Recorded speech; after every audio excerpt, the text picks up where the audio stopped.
Olá pessoal, muito bem-vindos ao canal da Escola de Informática MPR. Meu nome é César Tanaka e hoje eu vou mostrar como criar medidas no Power Pivot do Excel. Esse é o quinto vídeo da série que mostra como utilizar o Power Pivot no Excel. O Power Pivot é um suplemento para Excel lançado em 2009 pela Microsoft, que é o coração do famoso Power BI e que só foi lançado 6 anos depois, em 2015. As medidas são fórmulas realizadas em grupos de dados e possibilitam a criação de poderosos cálculos, alguns dos quais eu vou mostrar nesse vídeo. Antes de continuar, se você ainda não é inscrito, inscreva-se no nosso canal e já deixe um like para nos apoiar. Eu já estou com o Excel aberto e com dados importados e relacionados no Power Pivot, como foi mostrado nos vídeos anteriores dessa série. Eu vou aqui no menu Power Pivot, Gerenciar, abriu aqui a tela do Power Pivot e aqui já estão duas tabelas importadas. Uma tabela de vendas, cada linha dessa aqui é uma venda, tem a data que nós vamos usar, coluna de data da venda e a coluna de preço da venda. As outras colunas nós não vamos usar nesse exemplo aqui. Então nós usaremos a data e o preço de venda. Existe também mais uma tabela calendário, e ela tem todas as datas diárias, da menor data que tem na tabela de vendas até a maior data que tem na tabela de vendas. Tem uma coluna de data também, ano, o número do mês, o mês por extenso, o mês e o ano e assim por diante. Nesses trabalhos com Power Pivot e Power BI é importante ter uma tabela de calendário. E essas duas tabelas estão relacionadas. Vou clicar aqui no botão Exibição de diagrama. E nós estamos vendo, vamos dar um zoom aqui.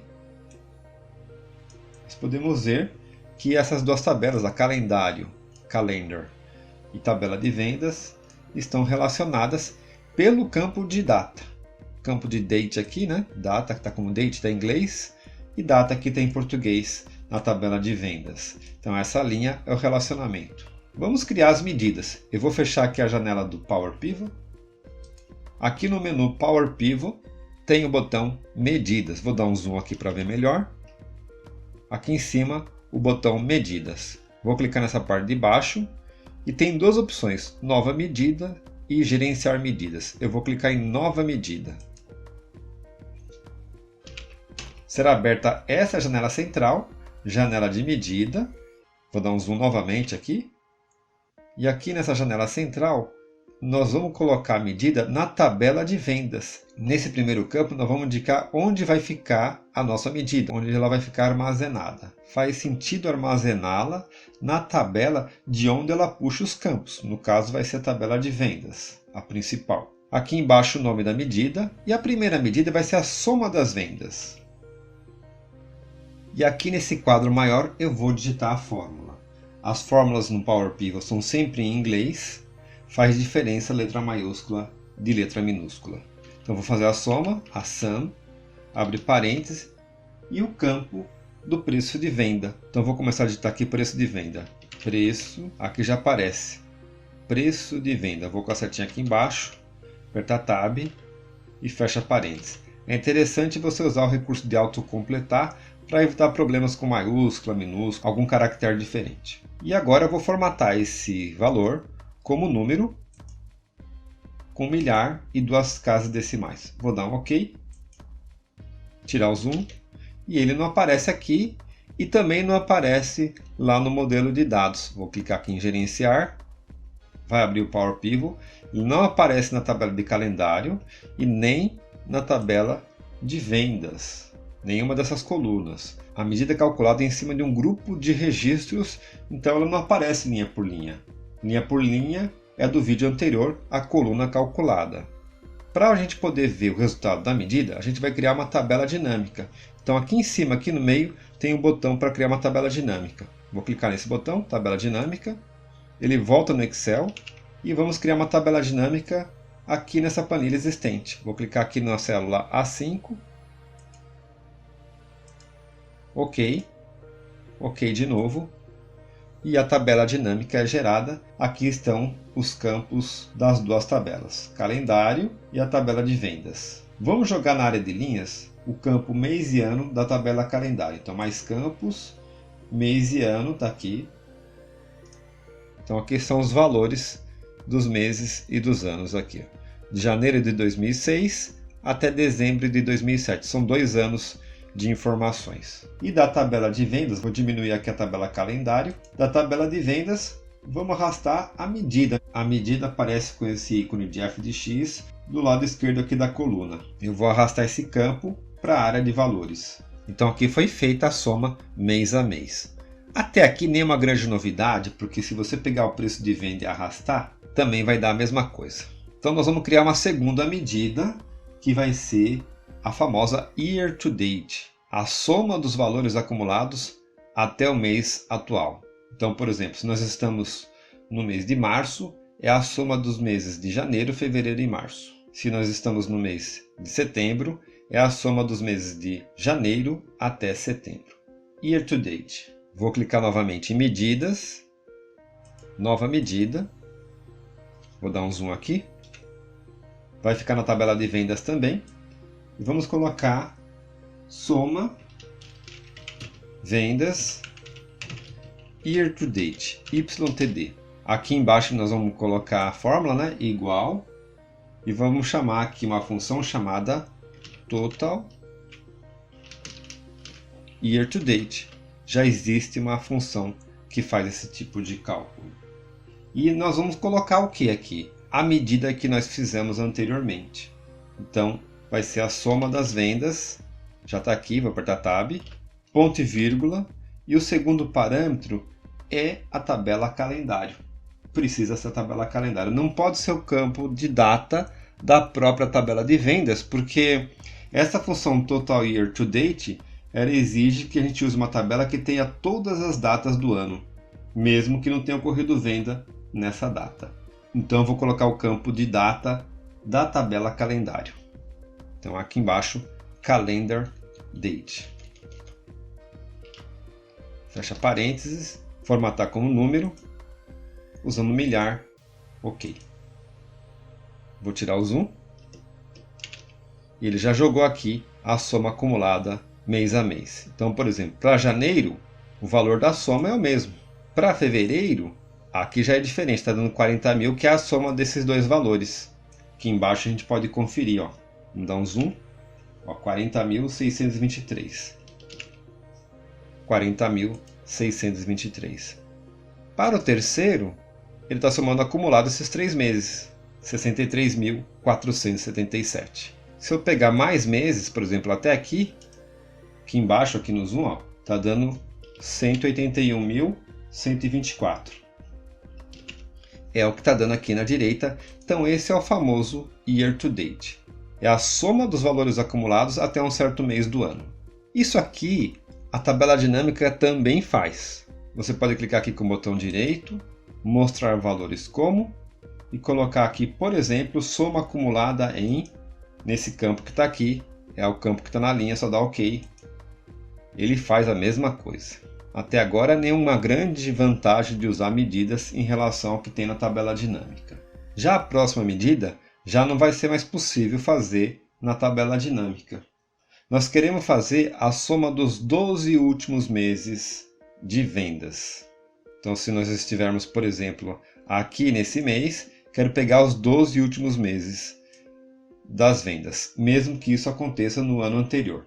Então eu vou aqui em medidas, nova medida, vai ficar na tabela de vendas, vamos dar um zoom novamente, tabela de vendas, nome da medida, soma de vendas 12 últimos meses. Nós vamos usar uma função muito importante do DAX, das medidas, que é a função Calculate. Calculate. O que nós vamos calcular? A soma das vendas, então isso já foi feito, é só repetir, é só colocar novamente a medida. Então, soma das vendas, ponto e vírgula, e agora vem o filtro de um ano anterior. E existe uma função para isso. A função é dates in period, datas no período. Abre parênteses, a primeira parte é a tabela calendário, é a coluna data da tabela calendário. Está aqui embaixo já, ó, calendar date, ponto e vírgula. Agora a gente vai colocar um intervalo que nós queremos. Para isso nós vamos usar outra função chamada last date, última data. Então last date, vamos colocar a tabela calendário. Ela precisa da coluna da tabela calendário também. Está aqui embaixo, calendar date. Fecha parênteses dessa função last date, ponto e vírgula.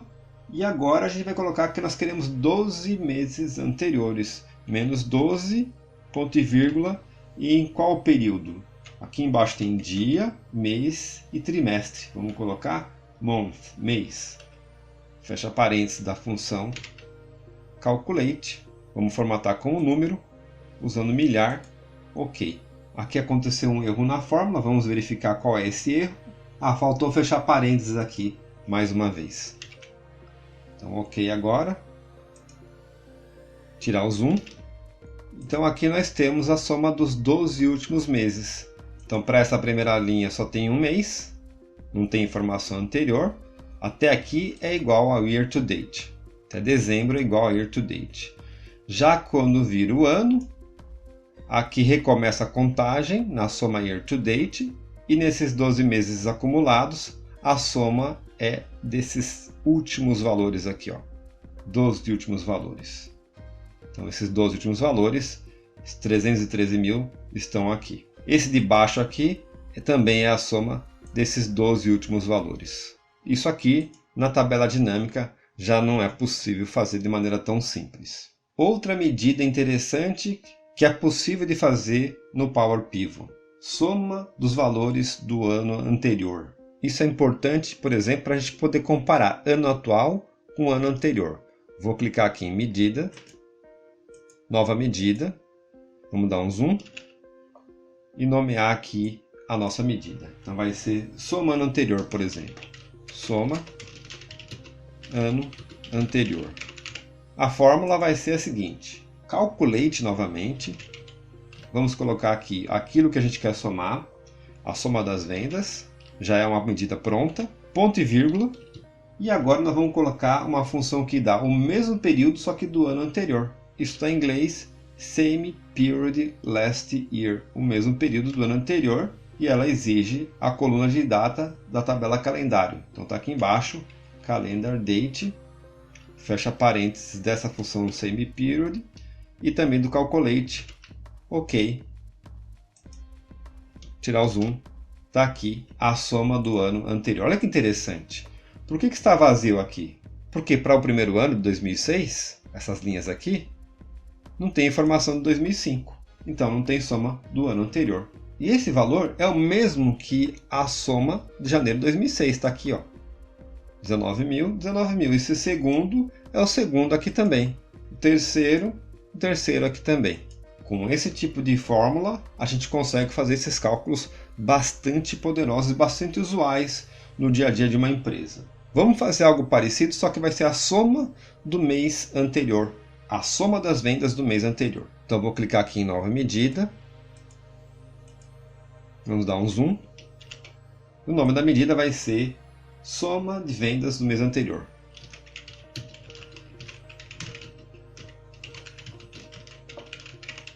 Aqui embaixo a fórmula e ela vai começar com a calculate de novo. Calculate. Você percebe que no calculate a gente pode reaproveitar uma medida que nós já criamos. Nesse caso vai ser a soma de vendas de novo. Soma de vendas, ponto e vírgula, agora o período, o filtro que nós vamos fazer, que vai ser o período do mês anterior. Para isso a gente vai usar uma função dateAdd.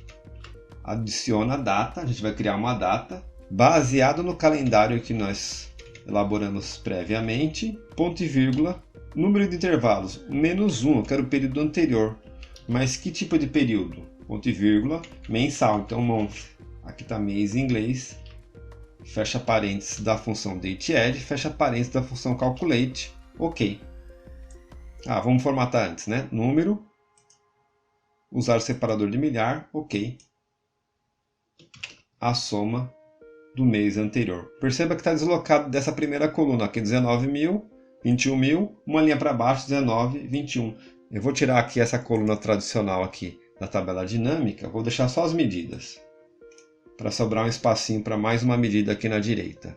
E agora eu vou fazer, aproveitando que eu tenho a soma do mês anterior e eu tenho também a soma do mês atual, vou fazer a variação percentual mês a mês. Então para isso vou criar outra medida. Vamos aqui em medidas. Aqui eu estou vendo que eu esqueci de colocar o ponto de milhar nessa coluna, né? Então como é que eu faço isso? Eu vou em medidas, aqui tem gerenciar medidas e a relação das medidas. Vou dar um zoom aqui, relação das medidas que nós já elaboramos até agora. Vou clicar nessa coluna aqui, que é a soma do ano anterior, editar, e aqui embaixo vou ativar aqui o número e o separador de milhar, ok. Então aqui eu posso editar, excluir uma medida, criar novas. Vou fechar essa janela. E aqui nós colocamos o ponto de milhar que estava faltando. Vamos criar então a variação mensal em porcentagem. Então de novo aqui medidas, nova medida. Vou dar um zoom. Dar um nome para essa medida. Vamos colocar a variação mensal. E aqui a fórmula. Nós temos que tomar cuidado que se não houver dados do mês anterior, nós queremos mostrar vazio, nenhum valor. Porque a fórmula tradicional, ela é o mês atual dividido pelo valor do mês anterior. Mas quando o valor do mês anterior não existe, divisão por zero vai dar erro. Então nós vamos corrigir isso e vamos dar um jeito de mostrar o vazio se não tiver valor do mês anterior. Para isso a gente vai começar com uma função C. Aqui é sempre em inglês, então if C. Se a soma das vendas do mês anterior. Então nós vamos colocar aqui uma medida que já existe. Soma vendas mês anterior. Se esse valor for diferente de zero, aí vai dar para fazer a divisão. Então ponto e vírgula. E aqui normalmente a gente usa a função divide. A função, em vez de usar a barrinha, pode usar a barrinha de divisão, mas a divide é mais imune a erros, né? Então vamos usar divide, dividir. A gente vai colocar o numerador, depois o denominador. A parte de cima da fração, depois a parte de baixo. Vai fazer a soma das vendas, que é uma medida pronta que nós fizemos, a primeira que nós fizemos, ponto e vírgula, dividido por quem? A soma do mês anterior. Então, de novo aqui, soma de vendas do mês anterior. Fecha parênteses do divide, é essa divisão menos 1. Ponto e vírgula e nós voltamos para o if. Se então a divisão for possível, vai fazer aqui, né? Se for diferente de zero o denominador, vai fazer a divisão. Se não for, a gente quer mostrar branco, então tem uma função blank, abre e fecha parênteses, e fecha parênteses da função if, da função C. Então, se for possível fazer a divisão, vai fazer aquela famosa divisão do mês atual dividido pelo valor do mês anterior menos 1, a variação. E vamos formatar isso como número. E aqui na direita, em vez de número decimal, porcentagem com duas casinhas decimais, ok. Tirar o zoom. Então está aqui a variação mensal. Por que não tem o primeiro? Porque não tem o mês anterior. Para esse primeiro caso, deu blank aqui, deu vazio, né? Então, são medidas bastante frequentes nas empresas, medidas bastante poderosas. E o mais interessante é que isso tudo também se aplica para o Power BI. A única diferença é que lá no Power BI atualmente a gente coloca tudo em inglês, inclusive o separador não é ponto e vírgula, é vírgula. Pessoal, esse é o 5º vídeo da série que explica o que é o Power Pivot e como você pode usá-lo no Excel. Se você ainda não assistiu aos vídeos anteriores, procure na descrição desse vídeo ou no nosso canal toda a sequência dessa série. E se você gostou desse vídeo, clique no botão de curtir e compartilhe com um amigo. Deixe o seu comentário para eu saber o que você está achando. E se você quiser saber mais informações sobre os nossos cursos presenciais e online, entre em contato pelo link que está na descrição desse vídeo. Não se esqueça de acionar o sininho das notificações para saber quando houver novidades nesse canal. Obrigado a todos e até o próximo vídeo.